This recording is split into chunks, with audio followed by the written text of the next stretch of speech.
চারটে ফ্রিজ আর দুটো আলমারি। এই যে 4টা ফ্রিজ কিনছেন না? এই যে 4টা ফ্রিজ দোকানের মধ্যে, 4টা ফ্রিজ। শুক্রবারে কিছু মাল আনতে কাবুলি। আর এই যে 2টা আলমিরা কিনছেন না? দুটো আলমারি। 2টা আলমিরা কিনছেন, এখানে 4টা ফ্রিজ। 1,75,000 টাকার মাল আছে। 1,75,000 টাকার মাল অলরেডি আপনি তুলে ফেলছেন। আর 25,000 টাকার ওই কাপড় আছে। আর 25,000 টাকার উঠাবেন হলো কাপড়। আবার এই যে ইয়াও তুলছেন নাকি? এইটা হলো আপনার ম্যাট্রেস। গতদিন শুক্রবারে স্যার। ওই ম্যাট্রেস কিনছেন না? এটা আবার আপনার টাকা দিবেন। ওইটা আগেই কিনছিলেন।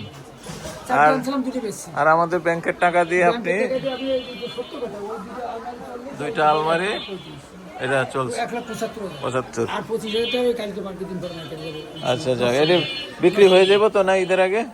আশা তো করি সেই ব্যাপারটা উঠেছেন। ইনশাআল্লাহ। আমি দোয়া করেন আমার জন্য, দোয়া না, করেন। যথেষ্ট উপকার করছে। ইনশাআল্লাহ। সত্য কথাকে পছন্দ করি। আপনি যে ঘরে কইছেন, আমি ভারী খুশি হয়েছি যে আমার মানবিক কারণে বা আমরা মানুষের সেবার জন্য আমি লোন দিছি। সে না, লোনটা অবশ্যই। যোগ্য না। ইনশাআল্লাহ। আমরা এই কথাটা আমি ভারী খুশি হয়েছি। ইনশাআল্লাহ। বেশি খুশি হয়েছেন ওই কথাটুকু। ধন্যবাদ।